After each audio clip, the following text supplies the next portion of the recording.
Three, two, one, and I don't even know what to say. Good No, we'll stuff. just get straight into it. So, welcome back to episode 2 of this podcast that we're trying to formulate. Essentially, Yeah. we're just trying to wing it, see what it ends up. We're gonna do 10, aren't we? And then kind of review it and tweak it. So each episode is probably going to be a little bit different, completely different topic and stuff like that. Got quite a bit of good feedback on the last one. Yeah, I messed up on it because I forgot to upload it. I uploaded it to like everywhere, so it was on Spotify and all that, but I forgot to do it to YouTube. I don't know why I forgot, because normally I upload every podcast to YouTube. And it's done. Well, it is what it is. Yeah. Today we're going to talk about the price, as a bit of a pun, the price of undercharging, and how we found it and the effects and all the rest of it. Because I feel like a lot of the people I know and stuff that are either getting into making their own business or they've had a business for a while, they're still undercharging, and how that devalues you. And I know that's something that we've struggled with in the past, and probably only, I'd say, the last year or so we've really put emphasis on our own work and charging it accordingly. Would you say that's fair to say? Yeah, I think so. Okay, so we'll start with I think probably I don't know how you'd even word it, but start with probably learning how we've learned to price things and what our value is, maybe, and then we can go on to like other things, I suppose. How we've learned to price things. I honestly think it's the hardest part of business. Yeah, I think particularly creative business. Like, what is your time worth? Yeah, the more, I believe, the more skilled you are, the more you charge. Essentially, the more skilled you are, the more your time is worth. You know what I mean? But a lot of people think the more skilled you are, the quicker you can do things, and therefore you shouldn't charge as much. Well, it's that argument, isn't it? Of like, the better you get at something, the less time it should take you. So do you charge by hour? Yeah. But then you're devaluing yourself versus charging by end product, because then it doesn't matter, does it? How quick it takes you. You know what I mean? End product of quality of product. Yeah, it's difficult because obviously from a business perspective, you think of it and you look, go, right, what is the cost to me per hour to run this business? And you work backwards from that and go like, right, well, I need to charge out this to make this profit margin, whatever it may be. But then you're still on that time basis when it's like, and it's that age-old question of like, time is money, but it's not just money. Do you know what I mean? And it's not just time. It's years of like knowledge and experience and practice and all that kind of stuff that you kind of backfilling a little bit, if that makes sense. Yeah, I think obviously when we started, and we've said somewhere on a podcast, like, we just whacked a number on there, and it was like 200 quid for like 3 videos or something like that. Something ridiculous. And you're like, because we love it, and especially at the start, you just, we couldn't actually give our service away. Like, how many people did we message and them say, "Nah, I'm okay"? Like, yeah. And so when you start you're grateful for anything. But then as you start getting busy, you just go, okay, well, I'll just charge more. But there's still no rhyme or reason. You just kind of go, and you're feeling it out, aren't you? I feel like I've done a similar project that took me this amount of hours, so I feel like my time is worth X, Y, and Z. But I think as you grow your business and you start looking at staff and running costs and your lifespan of equipment and, all those little things, that's where you can actually make calculated judgments. And I feel like that's where a lot of businesses, especially in like our city, go wrong, because they don't put emphasis on it. You go, what's your cost? And they'll give you a number and you say, why have you got that? How have you got that? And they don't know. And obviously we didn't know up until recently. But because they don't know, they could be heading towards a cliff and they don't realise it. Yeah. Do you know what I mean? Yeah, and I still think it's, obviously we've made some changes over the past couple of months where we've moved accountants, we've done all that kind of stuff, but I do think it's still really important for yourself as the owners to have clarity on that. You can't just rely on other people, because no one will know your industry and your way of working better than you do. So to just put that faith in other people or copy what other people are doing, it doesn't mean that it's applicable to yourself. But it's going to be forever changing, isn't it? And it is the most difficult part. It's the most awkward part as well to have conversations, I think, still to this day. But it all comes back to you realizing your own value in your own work and being able to convey that value. Yeah. Well, I think, going to, one of our clients, Fuel Up First, I won't give exact numbers and stuff like that, but we had a conversation the other day and he was talking about what he charges, and he was like, I feel like I'm ready now to progress to that next level of business. And part of it isn't just going, oh, my time is worth this, and to, and I'm going to charge more or whatever. But I was like, look at your ideal client. Like, he'd never really thought about that before. He was like, I get a lot of this, a lot of that. And, I was like, but no, take it back a bit. Like, because it all plays into everything, doesn't it? Do you know what I mean? Like, if let's just say, for argument's sake, if you're a PT coach and you charge £30 for a one-to-one for an hour, but you're not getting that's not your type of client and you're going after, like, the cost of opportunity, like, all of that plays a big part into it. Actually, it's not just, you're not just underpricing it. It's costing you. Yeah. Do you know what I mean? And I don't think people actually think about that. Of course, but then that comes the question then of, as a business, you identify your own models and your own values. There's things and projects that we work on where it definitely costs us money. Do you know what I mean? But we do it because we like it. It's what we want to do. It's fun. It's a passion project. All that kind of stuff. But I don't think you can go too driven by the numbers, because I feel like then you do lose your identity a little bit.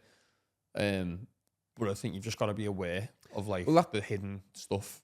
Yeah, that's it. I think being aware lets you make a decision. And I think, think about the times, the projects we've priced and we've underpriced.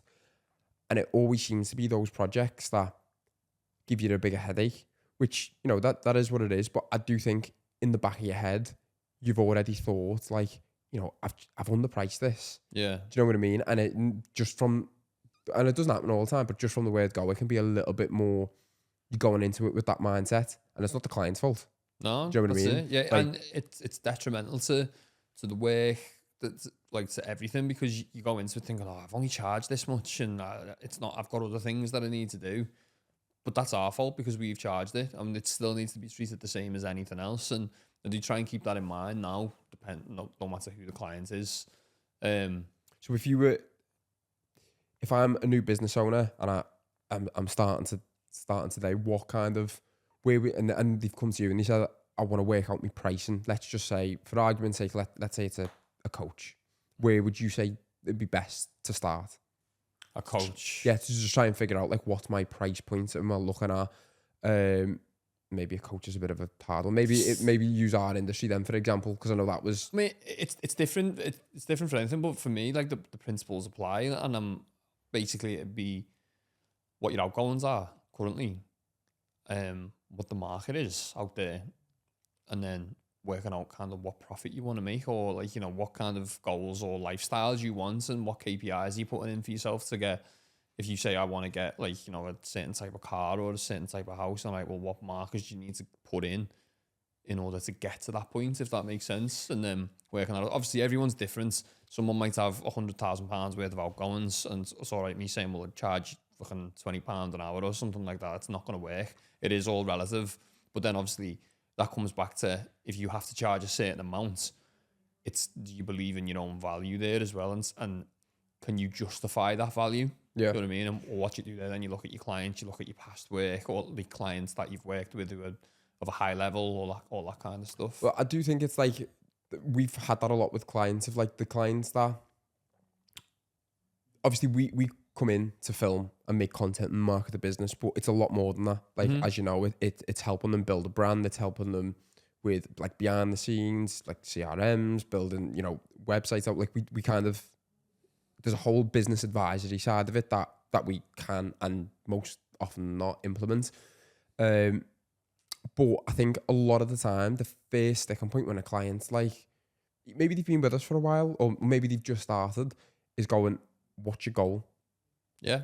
You know what I mean? Rather than just filming mindlessly for a bit of engagement, because I personally would rather a video get 30 likes, like a really good video that got 30 likes and sold your product or service 30 times than one that got millions, but that's great for engagement and stuff, but it's not selling the product or service. Definitely. And I had this conversation the other week with someone, and it was people, you need to get out the habits of thinking, or the mindset essentially of thinking that, you know, exponential growth every month is good, whether that's views or revenue, all that kind of stuff, because it's not. And it is on paper, it looks great, but if you've got no clarity behind what like your profit is on that or what it's costing you, all that kind of stuff, if you've got the infrastructure, if you've got the staff to do it, you probably haven't. You can't sustain that, so you're just going to be chasing all the time.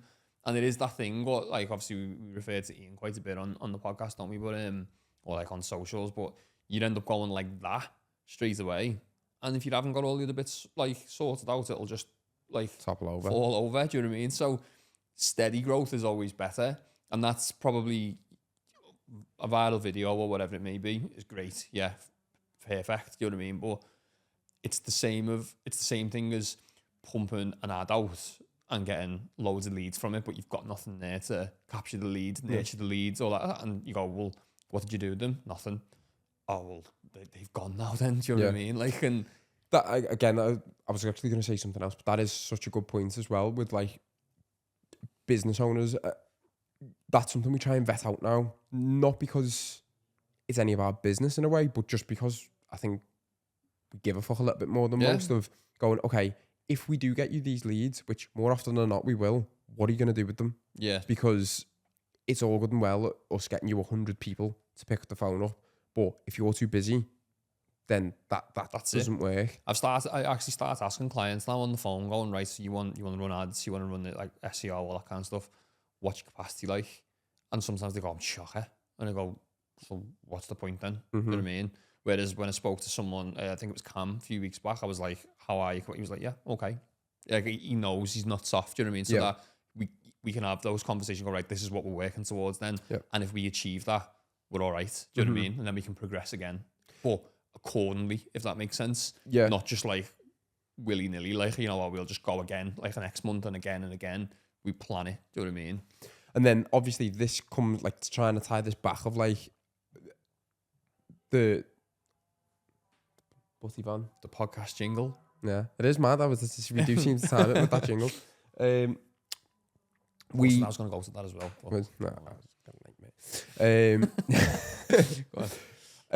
So bringing it back to like obviously people in the creative industry and like pricing themselves and stuff like that, because it is hard. And I think, you know, I'd say we were like 3 or 4 years into business of running this and going maybe $3,000, maybe $4,000 for this project, with no proper basis other than what looks good to us. Yeah. So I'm thinking for like videographers or just people that are starting up and stuff like that, what would you, or even if we were to start again, where would your starting point be? I'd speak to someone else straight away. Would you? Yeah. Speak to an 100%. Accountant or something like that? Accountants, people in the industry, groups, forums, that kind of stuff, because I think one of the biggest things which probably affected us quite early on, that did me anyway, was imposter syndrome.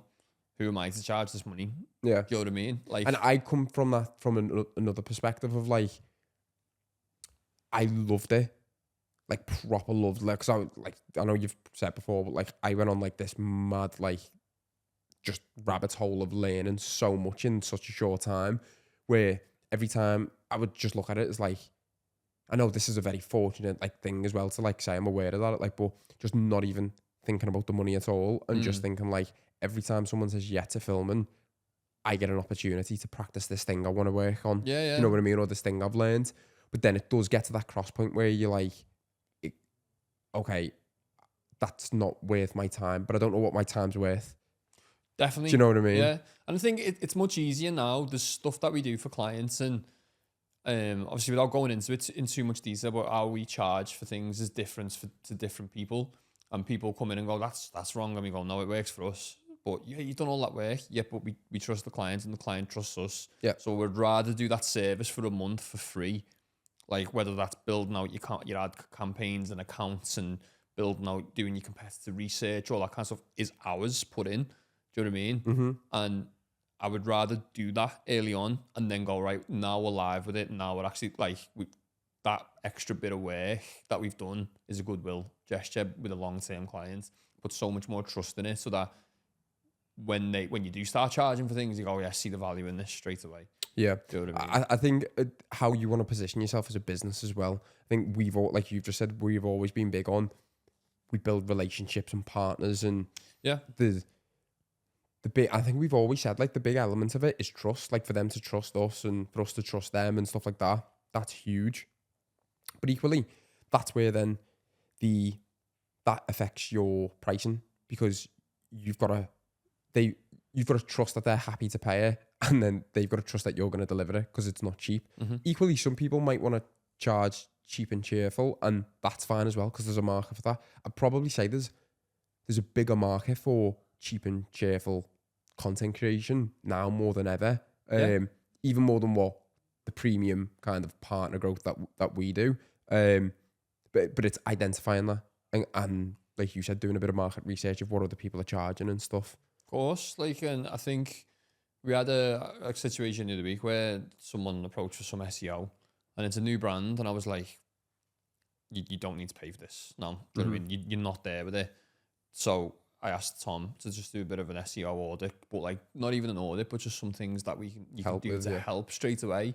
And I was like, I'd rather do that now, let them use budget on other things, and that might be, just a freelance social media manager or something like that, which they probably need at that stage. Yeah. But doing that little bit for them, hopefully, in a year, 2 years time, when they're at a point where they go, no, I can invest in some SEO work now, or we'll be the first people that they think of. Yeah, I think it's like, it's hard, isn't it? Because I get a lot of like people asking about like when they're starting a business, and I always struggle actually to not be you sound like a dick, don't you? Going like, try and find someone cheaper or more tailored to you, because 9 times out of 10 when they see the prices that we charge and stuff like that, we feel like they're justified. But obviously I've been a new business owner. Yeah, of course. I understand that like I couldn't afford to do that, but then at the same time, like, it's so hard, isn't it? Because because you know someone, you can't give them that discount, because it goes back to what we said earlier. You're undervaluing what you're doing. Exactly. And we know, well, now we've got the clarity, and we know what we need to charge in order to sustain this business. And it just doesn't manage. It just doesn't marry up. I'm not going to charge someone on like a monthly retainer, which is more than what they're earning in that month. Do you know what I mean? Like, to begin with, unless they've got like a mega loan or something like that. And we go, yeah, well, we can plan that out of what it's going to look like. But I just wouldn't feel comfortable doing that to someone. I'd point them in the right direction. Yeah, definitely. I think like it's one of those, isn't it? It's picking your battles and kind of figuring out like it's where you put the value as well, isn't it? Do you know what I mean? Of like what someone might really value SEO. Do you know what I mean? Or they might value super shit hot accountants. It's where you want to put the value to invest it in your business and stuff like that. I'm being honest as well. I just say like, I don't think this is for you at this time, or this is what you need. Don't put your money into that. You need this service instead. And then we've got that evidence there to show them. But everything's bespoke. Sorry. No, I was just going. I mean, I don't know whether you're given an exact example with names and stuff like that, but is there any times that you've underpriced and how it's affected team morale, delivery, growth? 100%. I can think of loads, but I'm not going to say anyone. Yeah. I'm trying to think of any like examples because again, this isn't necessarily the client's fault. No, it's definitely been my fault on ones I've done. Like, do you know what I mean? I don't know if you've done it, but I'm pretty fucking good with everything. Yeah. But it is that thing of like you don't charge. So like a live event or something like that. If I know them in the past, I have been like, I'll do it a little bit cheaper because I know you. And then what happens is they go in it with the intention of, I'm working with passion.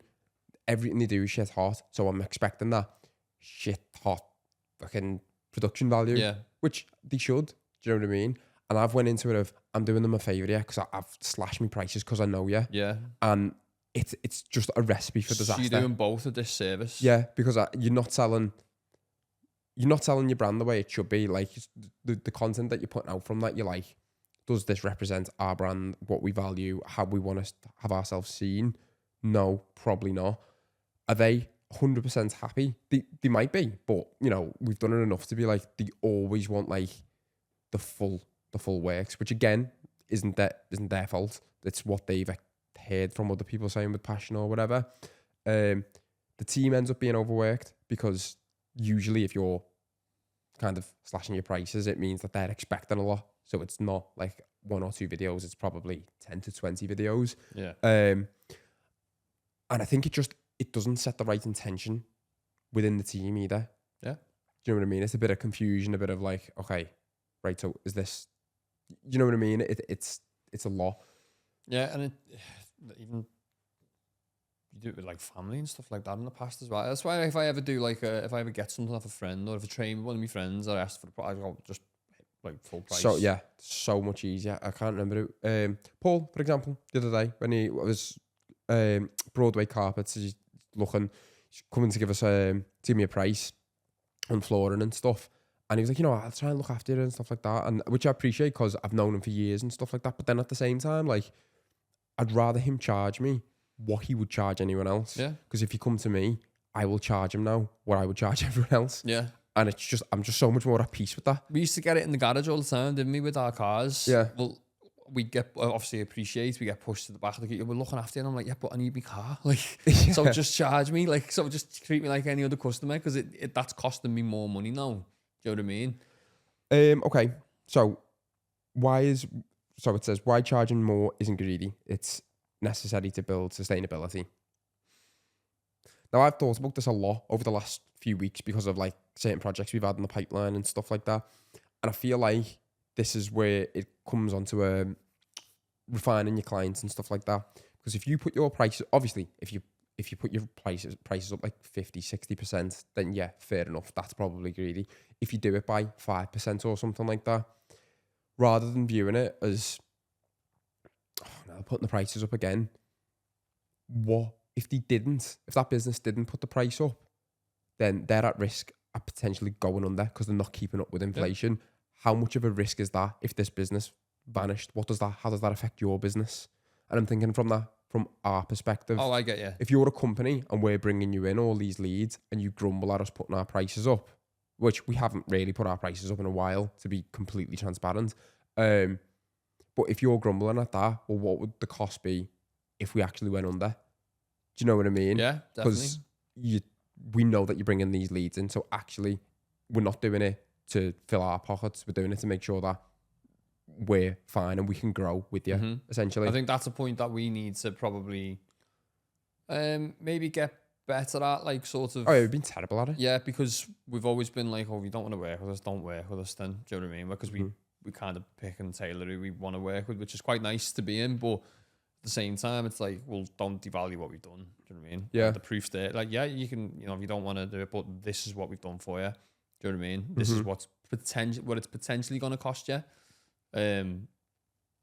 But obviously I understand sometimes people go through some financial hardships and stuff, and then people go, marketing's usually the first thing to get cut, isn't it? Which, if it's financial hardship, it should be the last thing that gets cut, isn't it? Really? Well, we've had it with clients where they've said, I'm going through a really tough time, I might have to stop the service. And we've said, yeah, okay, no problem. And then they've come back to us within sometimes hours, sometimes days, and said, oh, do you know what? Like, my head went a little bit thinking about it. Use the last people to go because that's what's bringing me the work in. Definitely.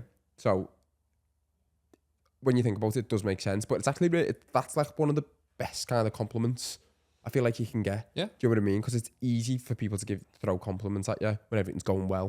Do you know what I mean? But for them to actually acknowledge that when they are struggling and stuff like that, and kind of lean on us a little bit, which I don't mind it when it's genuine.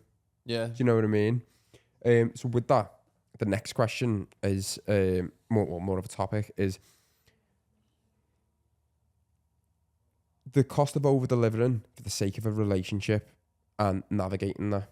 I think this is an interesting one because I think that actual statement of over-delivering for maintaining a relationship with a client or something, I think it's fine because I know we've always said like, right, we just need to stop to stop giving favors out left, right, and center because it bites you in the ass, and I do believe that. But I think you can over deliver in other aspects, if that makes sense. In what way? Like it depends what industry, but I'm talking specifically for us.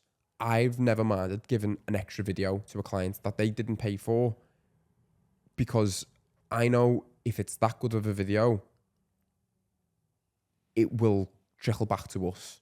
Now I know that kind of contradicts of being like no favors and building into like, no, you pay for this much, you get this much, and then the relationship, they know where they stand and stuff. I do understand that.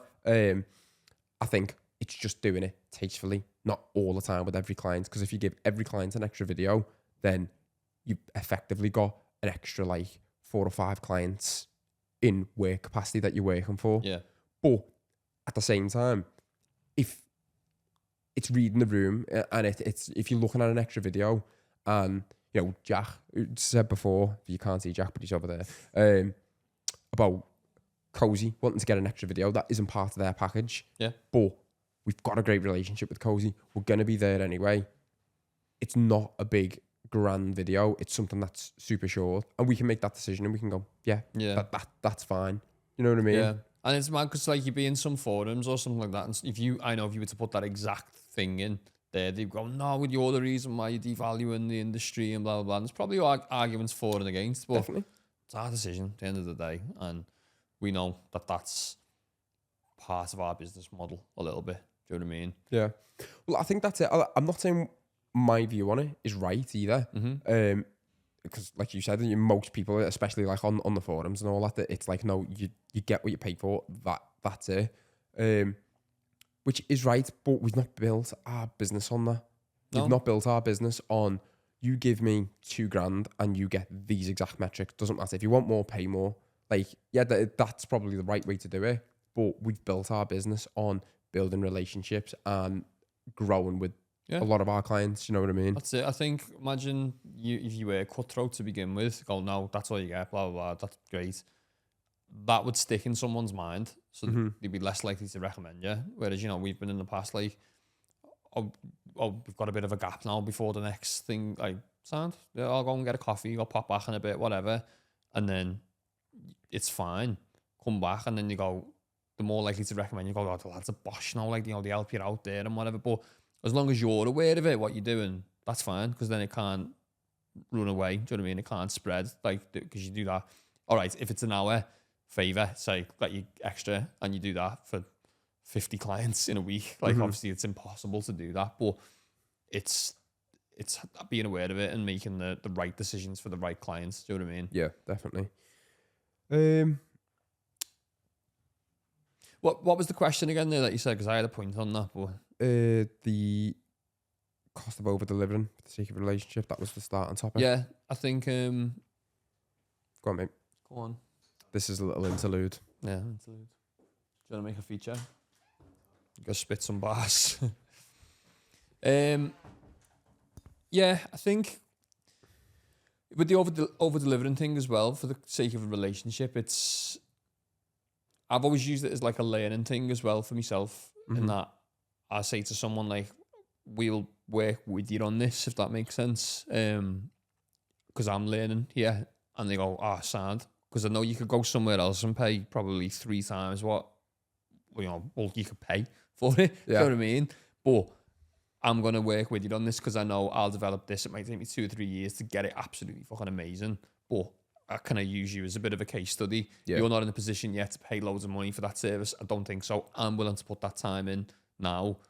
Is that okay? And 9 times out of 10, they go, yeah, sound. Yeah, and that's the exciting part of the job as well for us, is like building something new, you know, like that kind of thing. Like thinking like the Tom's Apex thing. Obviously, when we launched the Apex Elite, it was, you know, live classes, doing like building that out. We went to the class, like give the camera, all that kind of stuff, didn't we? Give the mic, like try it this way, try that, do that. Well, and I was like, I enjoy this because it's like a new thing that we're building out. Do you know what I mean? Yeah. Albeit it's changed a little bit, but that's because we sat down and went, right, that's not working now. We understand that. And Yad come in and we were like, Yad, we think you can build this out even further now, and then the next stage of that will grow again. And do you know what I mean? So I enjoy that side. Someone like Tom is really good because we've literally grown with them, for example, from just a coach who I think within the first, I want to say 9 months of him being a coach, he started paying for packages with us to get content. Yeah. And then from there, we've literally every step of the way from him dotting around a few gyms to a spot at Awake to making it into the Apex Centre to moving that to the Baltic to coming online and stuff like that. And it's really exciting because you're not, when you're growing with them, there's always different content to film and different aspects of the business that you're putting together and stuff like that. Do you know what I mean? Definitely. And I do think Tom, you know, when we put our prices up as well, Tom was one of the people that was like, I get it. Yeah, definitely. Like, because it's awkward. That was probably the only, like, you kind of cringe doing it. Yeah, well, I do, because it's like, oh, we're putting our prices up. And then I was like, do we make a video as well? Because I feel like it's just a bit, because we're personable and we speak to all our clients, to just email them and be like, oh, we're putting the prices up. I think that's why it's important for it to come from us as well. Yeah. You know what I mean? To begin with, I think, you know, we could quite easily delegate that to someone else and go like, just tell them. But that's not what it's about. Do you know what I mean? There's a reason why we do it. Yeah. As everyone else does it. Do you know what I mean? But it's still not nice. You still gotta handle it, like, you know, in the right way. But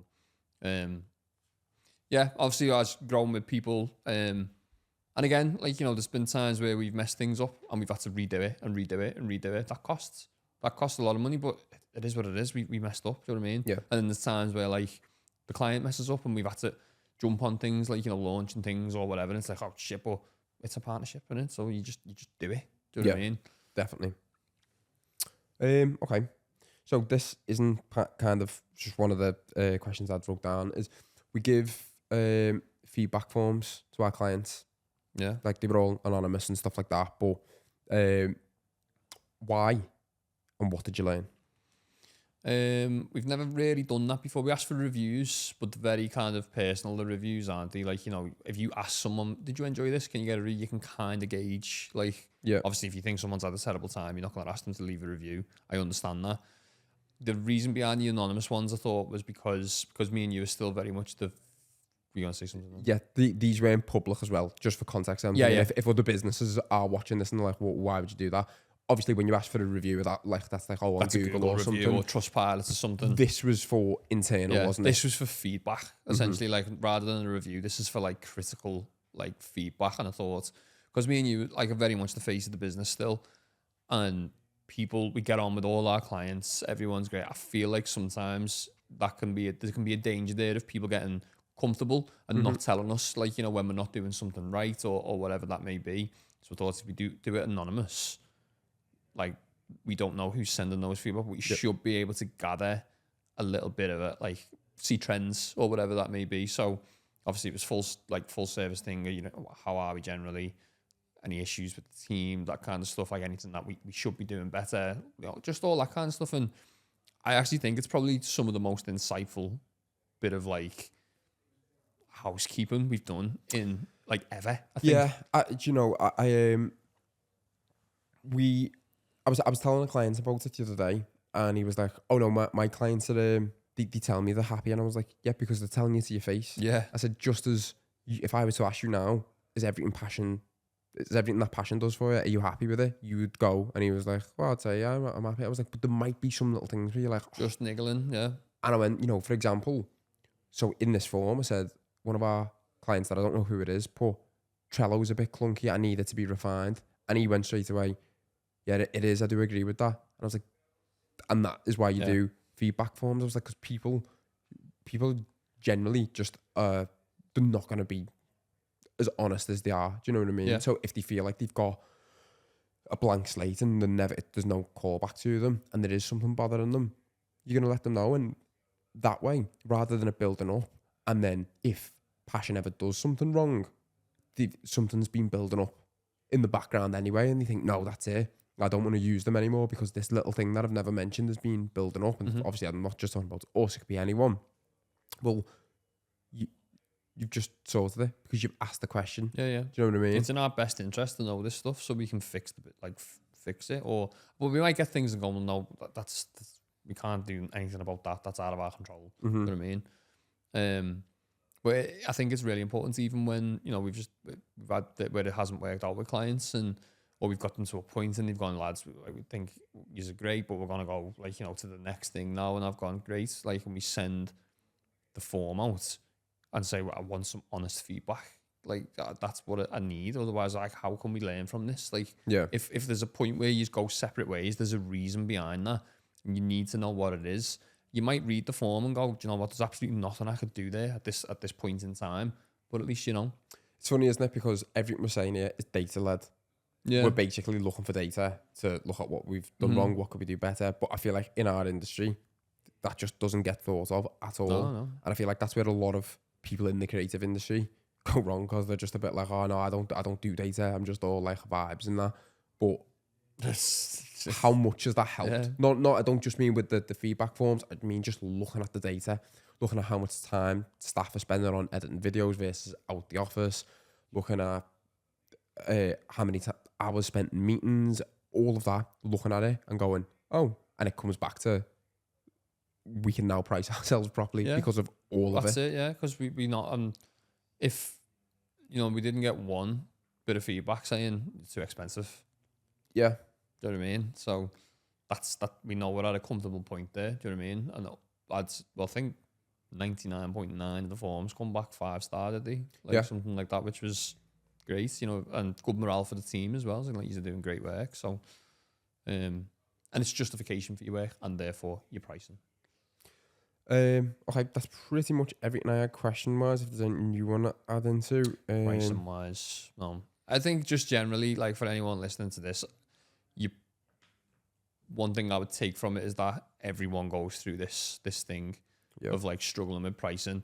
I remember doing our first ever kind of podcast thing years ago where one camera was up there and one was down here and all that kind of stuff before podcasts were even a thing, and we charged 80 quid, something like that. And I remember my dad going, you want fucking £250 each? And I was like, how do you think I am? Like, do you know what I mean? And we've done that every time. And the quickest thing you could do is speak to people and ask again, honestly, do you think this is would you charge for this? Yeah, all the time, like in those groups where they go, I've done this real estate video, what do you think you should be charging for this? And people have gone 600 quid. Some people have gone $6,000. Yeah. Like, it's all perspective, and it does come down to you at the end of the day, but it's how you make those calculated decisions, I suppose. I think my biggest thing would be figuring out your clientele. Yeah. I think again, and so many people, they build a business and they have the service or product that they're selling, but they never think about who the consumer is. They'll go, oh, yeah, it's everyone. And I understand why they say it, because I've said it, and I understand the mindset of whoever's got the cash in hand can have the service or product.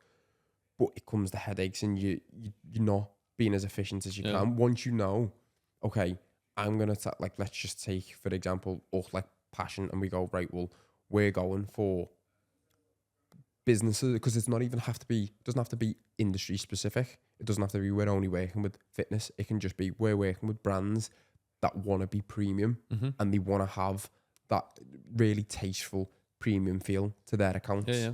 Well, okay, it looks like we've just cut a chunk of our potential clients out there, but when you think about, okay, well, now I can price properly, because my pricing isn't all over the place, because I'm not trying to accommodate for someone who's only willing to pay a few £100. Yeah. We can just focus on the people that they understand the value. You're not wasting time trying to onboard them, convince them, because they know. It's a waste, yeah. So you automatically like earning more money in that way. Do you know what I mean? I would probably say quite comfortably we turned down in a year, in the span of 1 year, we would turn down 70-80 grand. Yeah. Over like a few projects, do you know what I mean? Like, you know, monthly ones, whatever it may be. And we've gone, it's just not right. There's nothing we can do there. Do you know what I mean? Or we just know it's going to be a headache. But if you took them on, you snook it because you're stuck. You're full. Like, you know, when you're not getting anywhere, and we've had that in the past, and we've gone, it's not working. So it frees you up. And then one other point on that, which is like the, not counterpoint, but like a compliment it, is it's all good and well knowing who you do want. And I think you've got to spend time figuring out who you don't want. Yeah. I think because there's the grey area. There's people that kind of check a few boxes, but not quite. And it comes back to making that informed decision of like, okay, they've checked 3 out of 4 boxes, but actually they've got a really good following with people that will check all the boxes. So I'm going to take the punt on that. Or actually, no, these are a nightmare. These are just from start to finish. They're a nightmare. Even though they've got the money, it's not worth it. And I think, again, this is just something we've been going through a lot, is thinking, okay, these are all the clients we've got. Like, what about, let's build a fake client of someone that we don't want on paper. So it's easy to identify, and you're not even wasting time going, it's just, oh no, you aren't for us. Do you know what I mean? That's all. Anything else there? Don't think so. So, Numbers. episode 2 done. This is more of a business heavy focused one. Yeah. Let's just wrap it up.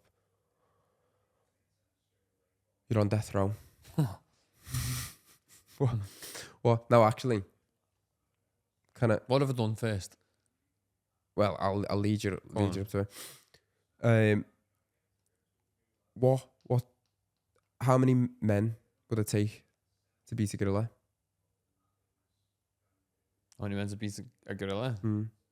Well, is it collective? We've had this conversation time and time again. Is it collective men? Are they all charging this gorilla at once, or is it one at a time? No, all at once. Oh. Would 100 men beat a gorilla? Yeah, 100%. Do you reckon? In one go? I don't think 100 men could get at a gorilla. That's what I'm thinking. I think I reckon you'd get 20 round one. That could be enough. You think 20 men could beat a gorilla? Don't know, man. Potentially. After all, you've just been talking all the numbers and you fumbled it by They got weapons or what? The gorilla? What's the gorilla done? Fucking...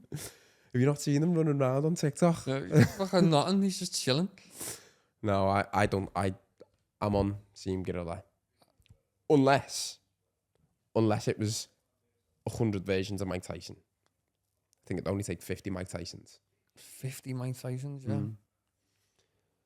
Then 150 fucking Jake Pauls. Just wanted to fucking have that in. Okay, that's pretty much everything. Yeah, we'll be back again. Is it every month we're doing this? We're just doing 10. So I think it was going to be every other month, but we'll try and do once a month and stuff like that. Yeah. See how it goes. Sound? Right, thanks very much. Yeah.